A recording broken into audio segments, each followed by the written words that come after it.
Well, hey, Gundam Maniacs. Welcome to the Gundam Explained show live. I'm Adam Blue, as always, and we've got our Steven here with the Mickey shirt. I like how we're repping the billion-dollar IPs, you know? Exactly. I think that Gundam is what, like a $2 billion IP. I don't know what Mickey's worth these days, but Yeah, it's probably, yeah, something I can't even fathom. let me assure you, I have gotten zero of those Mickey bucks. All right, I know, they get all of our bucks. But no, cool, yeah. I'm glad we're getting to do this. There's been a lot going on, Steven, we were just talking about it before we started. So the news today will be pretty cool. We're gonna do some GQuuuuuX talking, because you know that the first episode premiered on Amazon. We're going to talk about there's some video game news, metaverse, bunch of stuff. So we've got some cool news to talk about. Yeah. Usually we start where we just talk about whatever.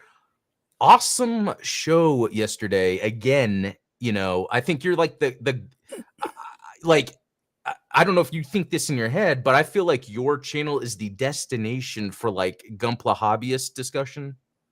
Oh yeah, it has definitely become that, and I love that last night's show in particular, we were able to bridge East and West because Mm. um, Paolo being from Hong Kong, it's like we Yeah, we were 12 hours apart in terms of what time of day it was, and so it's fascinating to learn what it's like for Gunpla builders on the other side of the world. Like, oh yeah, yeah. P-Bandai is just nothing. We go pick that up off the street. Like, Yeah, I loved it because it sounded like for someone as into the hobby as he is, he could go all out because of where he's at. Like he right. was talking about getting the Calibarn, I think for like 10 or under 10 or something like that. Like that's I normal know. price. Can And you imagine anyone else in the world telling Americans that they're overpaying for Gunpla? yeah, I know. It's cool, and obviously when we're online all the time and we see news about all the economy, you guys are effed. But then you talk to people and people are like enjoying what they're doing. Although he was talking about because he's getting into a certain business that he has to deal with that stuff. So, but it's good. He's a very positive person. Yeah, Again, great. T and Gunpla is the channel, and what I liked about it too, and his point, I'm glad you asked this, the T and Gunpla, because T does have that sort of chill factor with it. It's usually Yeah. you think of tea when you're just gonna chill, have some tea, and I think T and Gunpla work. So he's got a whole brand. His videos have really cool stuff.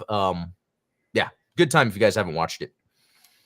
And what are some other things I want to get into? Oh yeah, we talked about this yesterday. I think before your stream, but as someone that's watching a lot more anime, I started watching the Vampire Hunter D from 1985, Oh, yeah. and I didn't finish it. And I don't know if you guys in the chat have watched Vampire Hunter D, but that's like an anime that I should have watched my whole life. Right, like, being a big Castlevania guy, isn't that like It's I can tell exactly where uh Koji Igarashi, that later Castlevania developer, got his ideas from. Even yeah. the artist they used, which I forgot her name, but I think it's Kojima also, but not the same Kojima.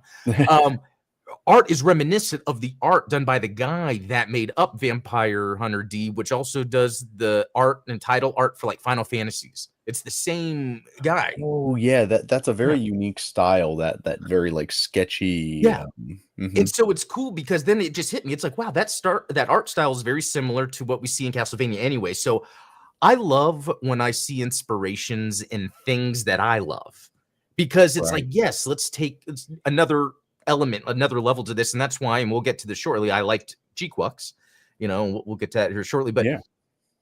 even the way Vampire Hunter D looks, you could have told me in a way, there's some stuff, but that it was made in the 90s. Right, Not yeah. and not only the animation, but even um the art direction, Right, the the style. tone, Yeah, there's everything about it, has that, you know, early to mid-90s anime feel. yeah. Yeah, okay, and I wanna get back to the anime stuff, as we relate to GQuuuuuX, but I'm just gonna bring up a couple things. Sure. I forgot, did I bring this up on the last You mentioned that you had gotten I don't ah, think you showed it that's on right, stream okay, because that's that's right. Yeah, so this stunning. thing was so fun, The Cavalier action. yeah, it did require, some painting in areas to, like, really fill it out, so on the sides of the Cavalier on the front and the back are areas that need to be painted red and black. They're like little vents, basically, Okay. but it kind I of mean, gives it's it pretty its minor as far as like. yeah. The back also, and I'll do a full review, but the thrusters, the inside were red and black, but also a little bit of a gunmetal-y around it. And that's what's cool is that's like a little basic thing, but it really elevates it. I also love that it came with a stand, but you need two arms to hold up the entire contraption. Like if you have a little Zagok in there. Yeah. What was really cool though about this, and I didn't realize it. So when I got Gundam Breaker 4 Special Edition, it came with that Gunpla that was an entry grade strike that had that barrel strike pack. And all this stuff with Seed is compatible. They have those option part set. So I feel like we talk about this a lot, but I think the Seed Freedom and maybe Seed, like that's the first time I'm really seeing a lot, like in the cohesiveness of it. Yeah. In the instructions for the Cavalier, they showed all the different things you could do with all the different suits. Like have a different backpack on the back of this, showing the Justice on top, showing other ones that you can have in here. So I found that really cool because I feel like that's something we've mentioned before that they need to do. And I guess we're actually seeing that with Seed Freedom. So I think and the strike backpack, the one that was part of the limited edition kit that came with Gundam Breaker 4, that's currently on P-Bandai now in like standard colors, right? Exactly. Yeah. So you can buy just the option part pack by itself. Yeah. In fact, the Cavalier is considered option part 3. And then I bought option part 1. It came with a bunch of guns in the Ale Strike pack, and it wasn't expensive. And it was like, oh, that's neat. Just because I really. So the reason I didn't have like any figure review or anything this week is because I wanted first to like really get the most out of the Cavalier. Let's be honest. The reason there was no figure review is because you really needed to get that Gundam Wing video out. And we're going to talk about that. Yeah. Oh man, Wing. But so when I do the review of the Cavalier, I want to kind of have like all the options, get an understanding, because here's my thought. Like, you know, Seed Freedom comes out and it has its line. Requiem for Vengeance also has a line.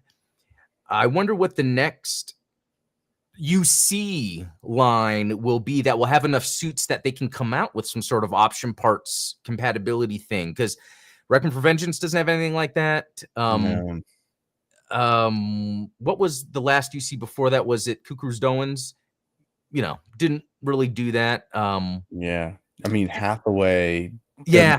They didn't really even come out with enough suits to like, because you're not going to put an option part set on the Penelope or something like. Yeah, because they just have the effects that, you know, you would just buy with the pack or whatever, because there's no, I mean, unless they did the canister that the Kasai was in at the, you know, and when it was coming in the atmosphere. Yeah. And they had to get to it. Maybe if that was a kit you build, you know, I just leave it at that. The Seed Freedom line, it's really cool how many option parts and compatibility they have. It's cool if they bring that over to UC.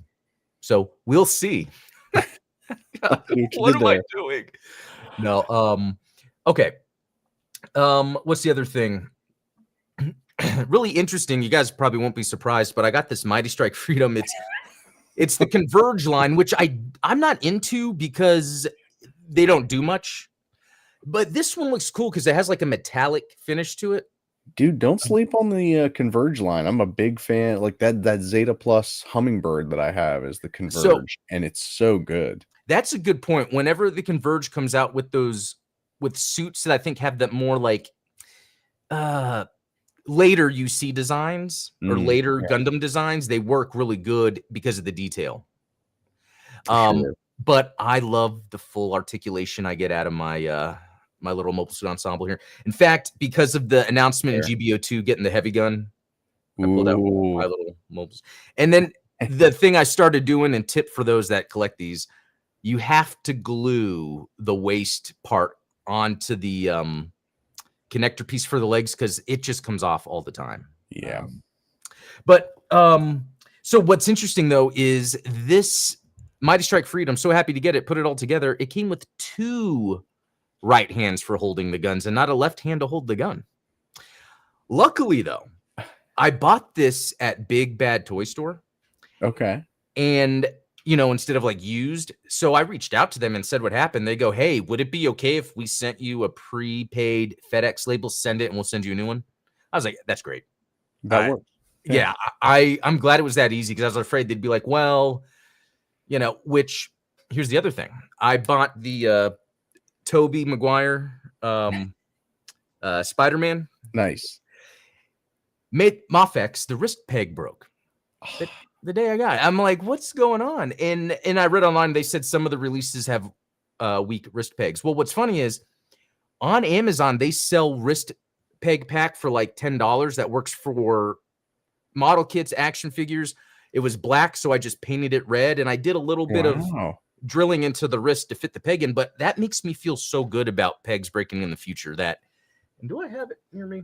I might not, but that you can find, or older action figures, and then get the pieces to fix them. But anyway, so I reached out to Hobby Genki, is where I got the Spider-Man. They're in Japan. Yeah. And I said, "Hey, this happened." And they're like, "Okay, thank you for letting us know. We're going to get in touch with the manufacturer, but just let you know this might take a while." And I think that's the best customer service they could give me because they do have to figure that stuff out, Right. Yeah. I mean, there's some retailers that are willing to, crack another package open and like get you a part or something like that, depending on the margins of the product, or Right. they'll, accept a return and send you a fresh one. But if it's something where there's limited availability of the product to begin with, that they don't have that, if they don't have another one in stock, they can't replace it for you, or for whatever reason, it does fall on the manufacturer to kind of help make things right. Then at least what I appreciate about them is that they're being transparent and saying like, look, because they could, just ghost you and say, look, we got your money. Like, I know. Well, remember the infamous video, I hope everyone doesn't remember. It was the Psycho Zaku I got from P-Bandai that was missing the front nose.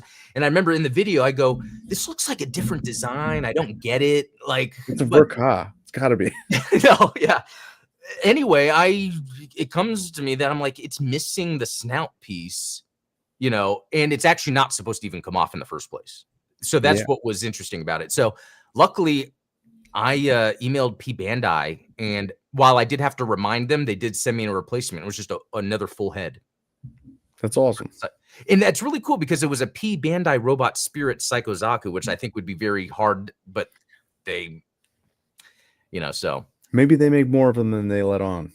Or I wonder, because it's P-Bandai and they have, that policy that you have to get with them within a certain amount of time. Maybe they just have some like backfill stuff. I'm just sure. in case. Yeah.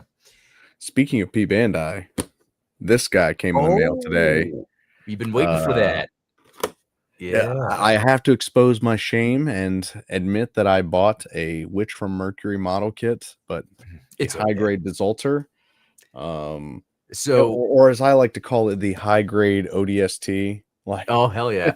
Well, when are you gonna try to build it? Is that like an immediate? You know how like you get a kit? Is it backlog or immediate? Well, my initial instinct was, well, I need to build it and put an LED in it, but I was promptly reminded by my supporters on Discord that I have a lot on my plate right now. I probably don't need to be starting a new kit. Okay. We'll see if I take that to heart. No, because look, that's a badass kit. Like I'll see it sometimes to used, like on Ami. I'm like, oh, should I get this? I was like, I'll let Steven get it first. Since you've been talking about it, to see what it looks like. Well, and what's surprising to me is, like, obviously, it just arrived for me, but I haven't seen nearly as many people posting about it, posting their builds, their paints, anything like that. Like, you already see tons of people have already like fully customized their Psycho Gundam Mark IIs. Which, I mean, I haven't gotten mine yet. Yours is still on pre-order as well, right? Yeah, that and the Poodoo 2. I have both of those pre-orders. They were supposed to. It was March or April. Man, I really want to get that Poodoo 2 because I got the Luna Maria Hawk, and I was like, oh, I'll do a review, but I'd rather maybe also get the Poodoo 2 and do like a full kind of, just to make it more. Sometimes when I want to make a video and it's like one little simple thing, Yeah. I'll record and it's like, well, that was 3 minutes. I felt like I was forcing content. Yeah, not gonna do it. That's See, you and I have totally well, so I should say I am always disappointed when I finish a video and I'm like, oh man, that was only 3 minutes. Like, but then at the oh same no. time, I publish it anyway because Oh, what I found, and especially talking to T and Gunpla last night, is that a lot of people appreciate that quick. Sometimes you don't want to watch an 18-minute video on how to scribe something because exactly. it only takes 3 minutes to explain it. And so, yeah, going forward, that's going to be my new policy is I'm not going to try and play to the YouTube thing where it's like, oh, Mhm. it's got to be 8 minutes at least so I can get Right. mid-roll advertisements and all that stuff. It's like, no, I want to create value for people. I want to be respectful of everyone's time. And if it's something that's going to take 18 minutes to explain, that's one thing. But if it's, Yeah, dude, especially tutorials, because how often, let me ask you this, how often are you watching a tutorial and then you look in the comments and someone goes, finally, someone got to the point. You know what I mean? Like, yeah, no kidding, man. I do appreciate that. That makes a lot of sense. I do Mhm. notice sometimes I'll watch a tutorial and just like Teen Gumpo was saying, there's like the intro stinger. And then what up, guys? Well, welcome today. I know I haven't been around a while, but let me tell you what happened in 1763. And no, no, I don't want to. It's fun, but and then especially if it's a personality maybe that people like. But sometimes if you want to hit the video to offer that value real quick, shorter's better. And Yeah. actually, speaking of that, speaking of things you brought up, so this week my videos did the first one on Monday that I already forgot what it was. It was not Turn X, Crossbone. Crossbone. Thank you. Yeah. Thank you. It was I'm Crossbone. on top of it. I'm I watching know your that was so videos. good. That was so good. No, and that was cool because on TikTok, I don't always go to TikTok to check my stuff because I post the shorts there. But Right. someone in the comments was like, "Hey, you should do Crossbone." And I was like, "Oh, that's a great idea." Because as much as I talk about UC, I think the only time I've talked about Crossbone was reviewing the figure or model kit. Yeah. And part of it, and I brought this up, GundamExplain.com. I'm building it out, guys. And the idea is when you look at the timeline, those videos I make for the certain series will be there for quick reference. So awesome. But so then I was gonna work on the video for the Cavalier and the Zagok, but I was like, nah, I need more to do. There's more I want to get out of it for the video. So I was like, well, Yeah. the Wing 30th is going on. I keep seeing the advertisements for the Gundam Universe. No, they're directed at me, but the Gundam Universe new Wing figures. Like, it's not like Yeah. Gundam Universe is my favorite line. It's not like Wing's my favorite Gundam, but that engineering they're putting into the action figure and the way they make it look with the metallic look. Very cool. It's like, again, even though I didn't watch Wing back in the day, like there is something about it that just screams nostalgia and like the things I like. So I was like, you know what? I should do that Wing video. And boy, was that so fun because when I truncated the main stuff down and decided to, like I purposely expanded on the relationship between Hero and Relena because I think that is like the part of the campy backbone of Wing, right? When you got the serious mobile suit things they're talking about, and then the characters have this melodramatic, like there was something about revisiting Wing for my video that was like, well, this is fun. This is just crazy fun. And it made me appreciate it more. So I can't wait to do that with other videos. To kind of get that. It's a good way to kind of refresh too, like the Libra base. Kind of forgetting its design. I never really focus on it. I love those giant killer weapons in space. Obviously, that's a cool one. And that's one of the more unique designs in Gundam, like the 4 quadrants, like the diamond shapes. That's a pretty cool look. And I wonder if that's supposed to be reflective of like a constellation, like star, like Libra. Potentially. I don't know. I'm curious, because there's obviously a lot of symbolism that goes on behind all of the Oz mobile suits and the naming conventions because, Zodiac, they're all named after zodiac signs. Yeah. Cancer, Pisces, which of course those are the aquatic mobile suits because it's, you know, the Yeah. crab and the fish, Aries and Taurus and what have you. So it's interesting to me that the final boss ship is called Libra because it's the only one that's not a mobile suit or a mobile armor. It's, you know, a battle station. What do you think is the significance that was implied by that name, if any? Yeah, because it could just be, well, this is another Zodiac related thing. And I've never really broken that down really if the names that they're giving to things kind of associate it to it thematically.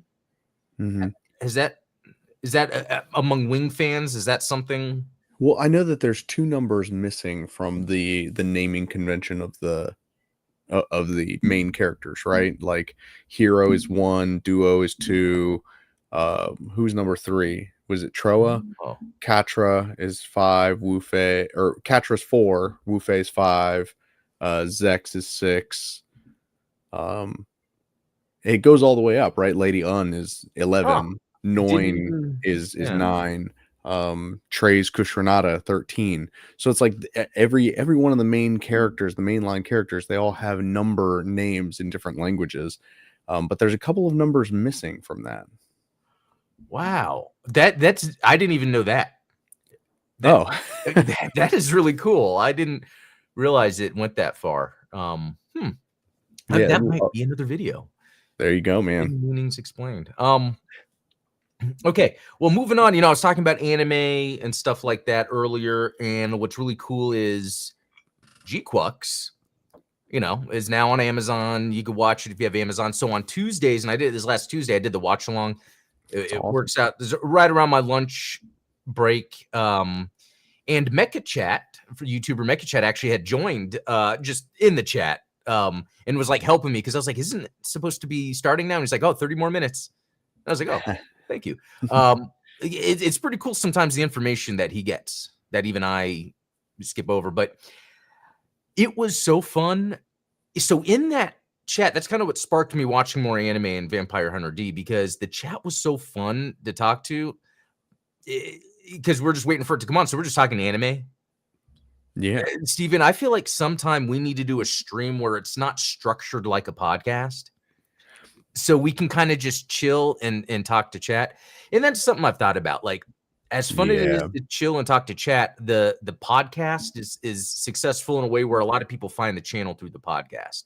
And so I don't want to lose that aspect, but I do like the aspect of just chilling and chat and just talking to chat. Yeah, no, absolutely. I mean, I see everyone. There's a difference between like a show, like a podcast, and you know, something more interactive, like a live stream. Yeah, and I think as our channels evolve, I think we'll probably start incorporating those elements in some way.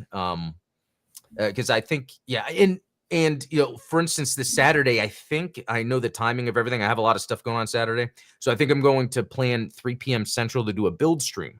Sweet. And what I got actually was from the sponsor, our Rovo Gundam. It's the Boba Fett Starship Bandai model kit. Oh, because we're not allowed to say the name of the ship, right? Oh my gosh, that's right. Yeah, no more Slave One. Oh, I can't believe you canceled. I totally forgot that. Because didn't that start with like the Lego or something? Yeah. Yeah. But no more Slave One. It's Boba Fett's Starship. I know, it's so lame. Yeah. So what's interesting is, and it might be hard to see, but you know how the Boba Fett ship has that weathering, like loads of weathering? Yeah. That's not reflective at all on here. Really? So there might be some work to put in. Yeah, and I think that will be fun to do because I think I'm going to use like the sponge technique to really, to kind of get in that surface area, but messy, kind of, you know, not really needing to. I'm actually really looking forward to this. So Saturday I will build, and then That'll be a fun one. Yeah, and one of my favorite ship designs because it's so abstract, like the way that it takes off from its side, and but then it makes sense when you see it. Yeah, that's what I love. Tech and designs like that where it looks abstract, but then it makes sense. And so then, it doesn't seem like it's that much of a kit to build. So I might be done with it Saturday. So the plan would be next weekend. I'm going to attempt to paint it, and I'm going to try And I actually have their 1/12 Boba Fett, and I might have pictures. I completely detailed it all too to That's match. awesome. So Now, did you detail him Jedi, like Return of the Jedi Boba Fett, or Book Empire of Boba Strikes Back. Fett Blacks? Okay, yeah. Just because it had more of the, it was it's technically the Empire kit, and this is actually technically the Empire. It even has the thing for when he lands. Oh, actually, I didn't realize it's a stand, and it has a thing where he lands and the thing opens, and you can have the carbonite come out. Oh, does it come with like a little carbonite Yes. solo? That is amazing. And I'm going to use the metallic markers I got, from Ray Studios to get the perfect carbonite look. Yeah, Oh, I know it's really awesome. fun. So also what's happening Saturday? There's so much going on. Not far from me, there's another comic shop I didn't know about. There's actually two more I didn't know about, not far from me. But they're doing the Gundam card game this Saturday. Hey, nice. So I'm going to check that out. I find it interesting that these small shops are doing it, but my big comic book store down the street is not. And they're the ones that stole the Hey Gundam Maniacs from me. Took my idea for Typical.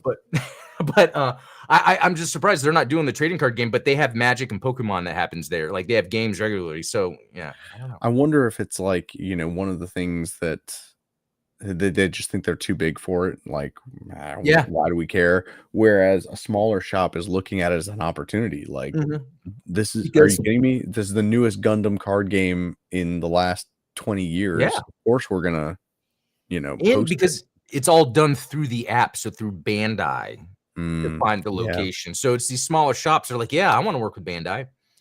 And and I think there's a max of 16 people that per location, I guess, at least where I am at, and the one I'm going to, 15 people signed up. Wow. I know that's actually pretty cool. Like, in this place is maybe 3 miles from me. It's really not far, maybe a little more. But just to be able to be like, oh, Gundam fans, hey, some Gundam fans nearby. So there you go, man. But what's interesting is there's 2 locations near me doing it, but you can only register for one. I mean, that's fair. They don't want you, like, obviously stealing slots from other people, like making it available. Yeah, that's true, because I appreciate that, because I feel like, because my plan was I was gonna go. Yeah, I was gonna go twice because they had one at 6 and then add another location at 7. Yeah. But if it's only 15 for each, that's really a low number for people in the area to be able to attend. So that's true. Yeah, the barrier to entry is downloading that card game app, having the Bandai Namco ID. So how many people are even doing that? But anyway, I don't know if we're supposed to be then getting cards or able to buy some. Or I would hope so. I hope so. It might just be to show it off. I'll try to get some footage. I think that'll be pretty excellent. Cool. Yeah. Okay, so we're gonna go to, well, actually, real quick, because we were talking about GQuuuuuX and I moved on. I'm assuming you watched it, right? Oh yeah, for sure. And so, just my first impressions, like, it's cool. It's not necessarily what I would want to watch anime wise, but because there's mobile suits in it and we're getting that lore of, the stuff I like, the world building. Yeah. I also don't find the characters to be annoying. You know what I mean? Where sometimes that's a nice, pleasant change of pace. Where they can still have the anime-ness to them, but I also feel like, and this is maybe a Sakara Studio thing, they're kind of distinct. It's obviously distinct what these characters, Yeah. Like just little new, like I like that one scene, and I didn't notice it in the movie. I don't know if there were scenes that were not in the movie, but like when they were in the Clan Bat building and that lead, I think she was the lead lady. She actually had a gun and she was hiding it. Right. She like pockets it. Like I she was that was in the original. I remember. Okay. Yeah. Because I like that. This has added another element to that character or to this situation.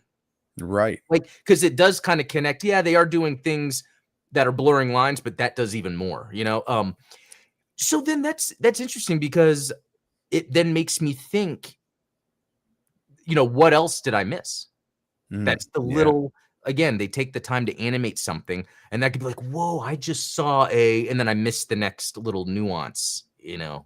And that's one of the things that I appreciate about the dubbing is that you and I talk about this like all the time when it comes to watching subbed versus dubbed anime is I prefer watching dubbed anime because whenever someone says like, oh, well, subbed is the way to watch it, like it's the way it was meant to be watched. And it's like, no, it was meant to be watched in Japanese so that you can Yeah. pay attention to what you're watching on screen and understand what's being said.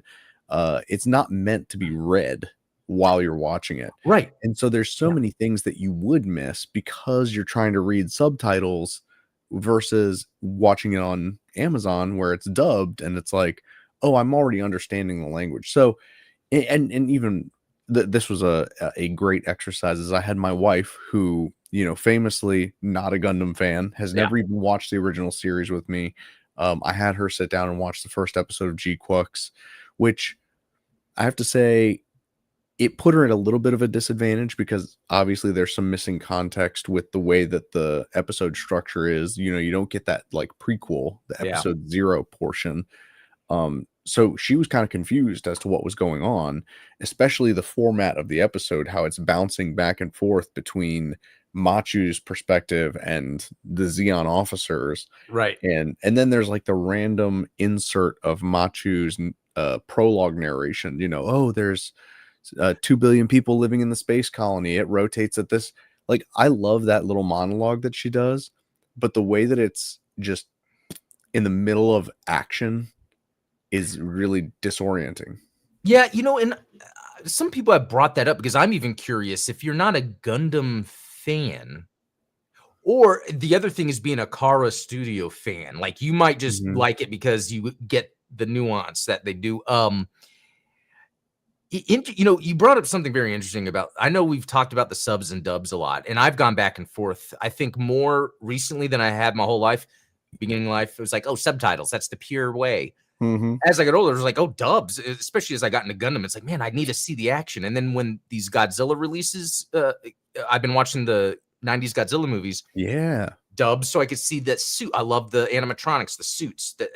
But then I realized if you watch those 90s Godzilla movies with the subtitles, the characters seem way more serious and believable. Right. And I'm like, oh, man, because those 90s movies are known for having older prestige Japanese actors.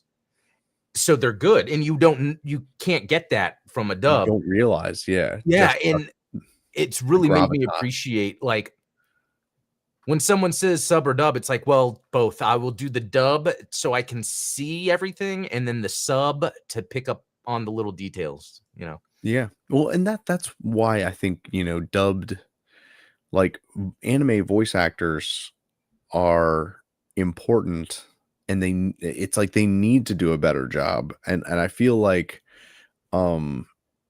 you know, they do get a lot of credit from the community. Obviously, there are people that basically worship guys like Steve Bloom, and you know, but Yeah.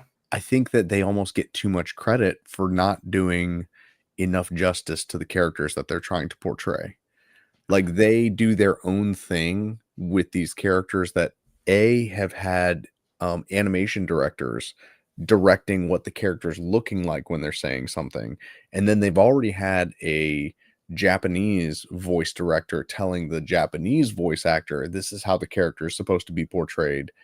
And then you come to, you know, the United States or Canada in some cases, and this person who's completely disconnected from those two animation directors is sitting there putting their own spin on the character.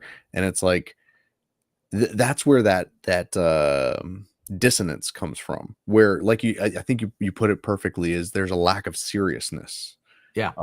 Exactly, with how the delivery is. And sometimes it could be because that's the nature of a voice actor, especially Western voice actors, that you know, historically it's been goofy cartoons, Right? over the top cartoons, Simpsons. And you know, in the West, you know, Peter. yeah. Well, and I wonder if you could get the best nowadays voice actors, maybe from fans or people that grew up with anime, but then I wonder if they just then repeat what they hear. It's like, oh, this is what an anime guy sounds like. Oh, he's always talking like this. Or no, we're always making sure my voice, you know, like, where maybe that maybe, and I think the first time I noticed this was how Hathaway was portrayed in English in Hathaway. Right. Yeah. It was more like The Office, you know, where he was just kind of talking like almost under his breath. And he was just like, yeah, what's going on here? You know, very different than, and I really appreciate that. So there's a lot you brought up here just now. There's so many, I think, barriers to getting the story to other audiences that maybe we're not appreciating how much work that is, to where sometimes it's hard to just do the work right because it's so much culturally. Absolutely. Yeah, that's Absolutely. really interesting stuff, man. I'm glad you brought that up. But anyway, every Tuesday I'll be watching GQuuuuuuX. So if you guys want to tune in as I watch it, again, it's a lot of fun. This is fun content for me to make too. You know, it's like it's brand new together. You know, we're all getting some new Gundam. So Yeah. okay. So speaking of that, I'll move to the screen share. So this was okay. There's a website, you guys have probably heard of it, called Nikkei, if I'm saying it right. It's like a Japanese newspaper, but I think you have to pay to read. So Yeah. I'm assuming these sites do, and they kind of translated some parts of it. So they did a interview with the general manager of the Gundam franchise. His name is Naohiro Kogata. It was confirmed that to celebrate the franchise's 45th anniversary, the Gundam team are working on projects for both film and TV. So a new project will be released every year. Now, I think they've said this before, though, right? Yeah. Like even recently, where it's going to be every year. Okay. So I was curious, would there be any other little tidbits of information? So it goes, from here on out, we are celebrating Gundam's 50th anniversary. We are working on several projects, both for TV and the theater, so we can release a new project every year. We're also working on a sequel to Mobile Suit Gundam Hathaway. So I know we've got that Seed prequel. Is it a Freedom prequel? Yeah. I guess Seed Zero. Okay. Yeah. And that's supposed to be a movie and not a show, or not a series? I don't remember. Sure. Okay. Yeah. I thought it was going to be a show. Because I wonder, I almost feel like the movie happened this year with GQuuuuuX, even though then it's the series, but it's a shorter series, which I think leaves room for like an October series or movie. What do you think? Yeah. And we've been pretty spoiled for Gundam content the last few years. I mean, because if you look at it, it was like Hathaway, and then Doan's Island, and then Seed Freedom, and like, so as much as it feels like, you know, wow, it's been a long time since we saw like a UC movie or something like that. There's been and Requiem for Vengeance. Like, I know, just so many entries. So I don't know. And that's why, like, I am actually super stoked, even though I would be super stoked for a whole new Gundam show, even though Witch from Mercury wasn't exactly what I wanted in the end, but I would say it was more watchable than some anime that I come across. And it's a fair assessment. Yeah, I would again be, now that I'm more into, I've learned more about Gundam, a whole new Gundam would be exciting. Yeah. But anyway, I just got sidetracked, not because that's Sydney Sweeney right there, but I'm like, is there more news of the movie? It's like they stole your thumbnail and then decided to put a more provocative image of Sydney Sweeney in there. I mean, I honestly purposely looked for one that looked like Sayla, but without a lot of cleavage, because it's like I'm trying to make this serious, you know, because it's very easy when people are like boobs. It's like, wait, yeah. I mean, we could go off on a whole tangent about clickbait culture and that sort of stuff going on, and the number of people that are commenting on it that are they're not even like tangentially Gundam fans, right? They just have to say something, because you got to say something to get a click. Yeah, exactly. Okay, so real quick, okay, the only one that has been confirmed is the only movie that has been confirmed is a sequel to Mobile Suit Gundam Hathaway. Okay, so not even the live action movie. Oh, interesting that they're not bringing it up here. I wonder how much removed it is from the Sunrise slate. Right. You know what I mean? Like, they're maybe treating it as separate. I wonder. So that's something to look out for as the marketing machine. Maybe for next year, are they Yeah, I bet they're gonna. I bet he just didn't want to say anything yet. It's just Don't so jinx early. it. Yeah, no, exactly. Okay, the 2021 movie set 12 years after the Adventure. Okay, yeah, we already know, but okay, nothing much else. Yeah. So I just think it's cool to hear this again, but I also want to remember in my mind now Hiro Kogata. He is the general manager of the Gundam franchise. So if we come across other interviews, that might be worth dissecting to see if there's any little cool tidbits. But anyway, again, I think this is news we already know, but it's just cool to know. It's good All right. stuff, man. But speaking of the GQuuuuuuX, so there's this whole synergy going on with it being on Amazon and then it having a whole bunch of stuff you can buy or pre-order. So they've got the little action figures with the big heads and big eyes. That's always Like the Nendoroids or yeah, whatever. Nendroids, right? Yeah, or something like that. Yeah, that's like I think every anime has that, you know. Yep. And then so again, they're doing the things with the action figures. I tell you, every time I see, even though it's really a model kit, to me that's an action figure. Every time I see that, I'm like, "Where's Amuro? Where's Char?" Kills me. I know. Oh my god, that would be so awesome to have an Amuro and Char. You know, the 6-inch. You know, with yeah, At the very least, they could do Char since technically he's in GQuuuuuX. yeah, exactly. I feel like that would be a hot seller. Oh yeah, probably outsell everything else. That's why they don't do it. No one would buy anything else. Well, and so another thing is they have like that Zaku police. What's your thought on that? To me, if it wasn't for knowing your thoughts on legs, I would say you would love this. Honestly, the Zaku, and especially the police variant of the Zaku, is one of my favorite designs from GQuuuuuuX. Oh, cool. But like, overall the design aesthetic's not for me. But what about you? What is your favorite design so far out of the GQuuuuuuX line?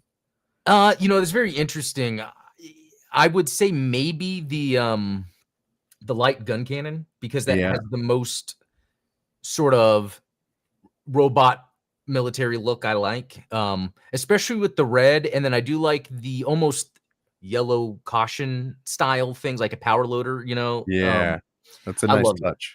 And so that's what makes me like then the white Gundam. You know what we need is we need that GM, that light Yeah, cannon that was in the that's what prologue. I know. That's what we need. And so I'm assuming, like, I wonder.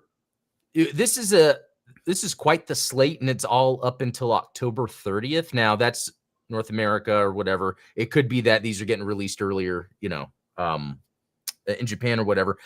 But like when you look at all of this merchandise they already have, that's like a lot. And so, is Yeah. there room for surprises? Oh, they got Thirst Trap Suji.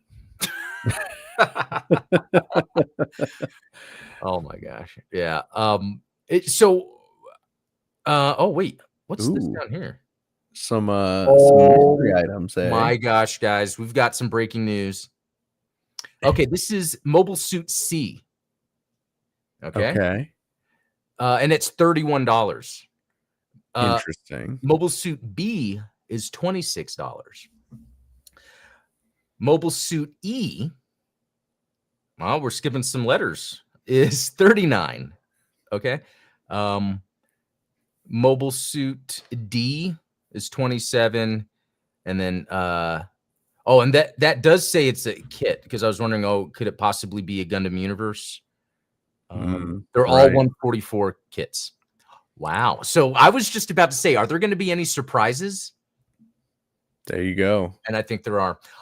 Unless these have already been announced somewhere else, but I don't.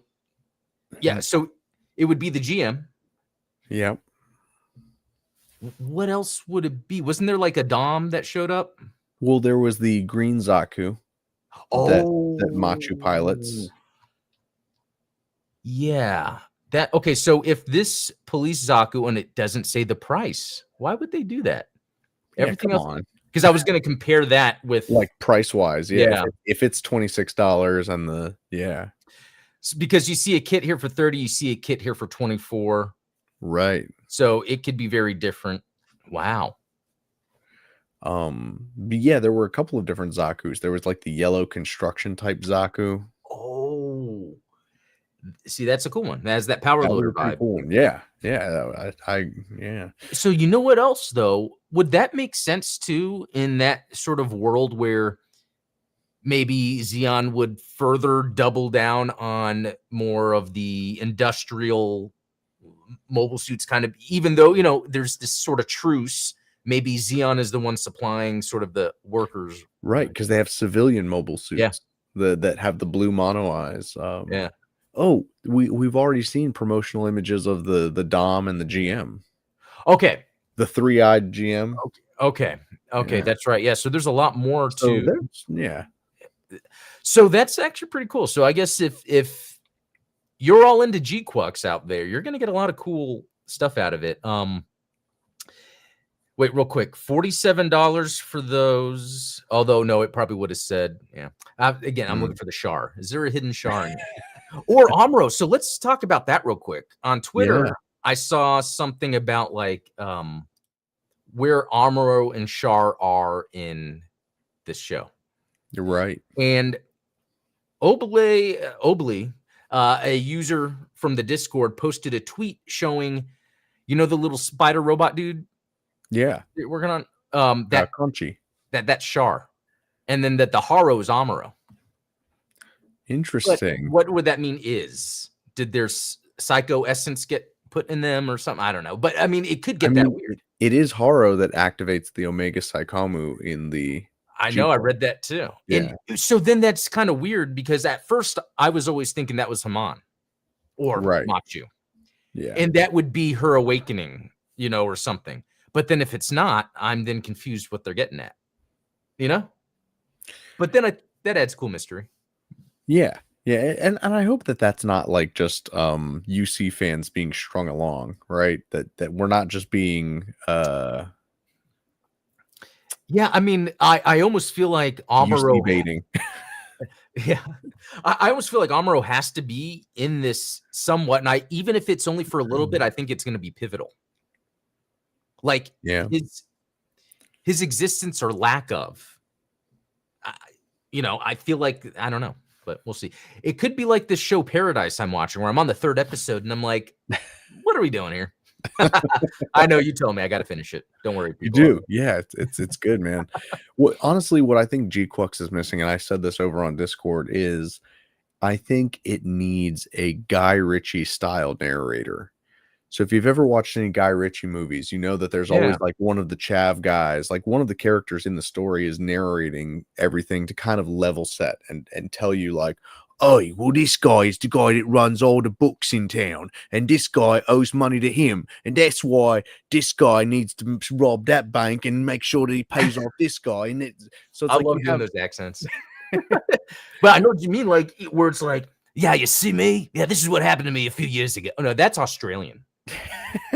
I think I got it wrong. We need Machu to do that for us, right? No, like, yeah. Boy, 7 years ago we had the Gundam War, and Shah Aznable stole the Gundam, and his Mav let him down, and he got blown away. See, by the axis effect and all this stuff. I'm sure you've practiced that. I can only imagine you just like at work one day and you're bored, you just turn around in your chair. Oi, over there. Well, I'm mixing things again. I don't know what I'm doing. But because it really does, it needs something like, especially the Amazon show, the prologue movie, GQuuuuuX Beginning does a pretty decent job of like saying, here's the chain of events that led to where we're at. But the show itself, and this is where I get nervous, is the way that they've decided to air it as let's just lead in with Machu's story. It is really putting a lot of pressure on the viewers to connect dots, and that's where I'm like, well, is this going to appeal to anyone who's not already a Gundam fan? So yeah, good point. I wonder if it being in the theater is what the Gundam fan would go to, or those interested Kara Studios. But then when it's airing, it's like, well, let's not do the Gundam heavy stuff up front, because then like younger people will be like, oh, that's that old grandpa show. And then I don't know. But I think there's maybe something to that marketing wise. You're thinking, yeah, guys, it's not almost like Victory Gundam, where the first episode is kind of like, this is what's going to happen. because they wanted to have the Gundam in the first Yeah, episode. and have some action. So very interesting. Yeah. Okay, moving on real quick to some other stuff from the internets. There's this new toy line called Capsule Index, and it's really just another Gashapon. What? At least What? this one's cooler branded. Like, I like Capsule Index and the font. Everything Yeah, looks I know. very edgy and cool. It makes it like when I go buy this, I'm gonna have a leather jacket and sunglasses, and I'm at the toy store. I'm like, "Yo, get me that Zagak." No, but what's cool about it though is it's almost like the mobile suit, the Converge, yeah, Gundam Converge, except they're all in like dynamic poses on purpose. Like, Yeah. this is just another thing to collect. It doesn't really offer anything other than, I mean, it's cool to see like that pose, for instance, with that mobile suit. That looks cool, but if they're like cheap, I find them, I'll get them. Otherwise, there's just another Take it or leave little it. toy to have. I have enough. Can you ever have enough tiny toys? No, you can't. Okay, the Gundam Metaverse project is coming back, and it's like for a month. So April 20th to May 19th. That's pretty amazing. Accessible through a smartphone or browser. So I played it, the last one.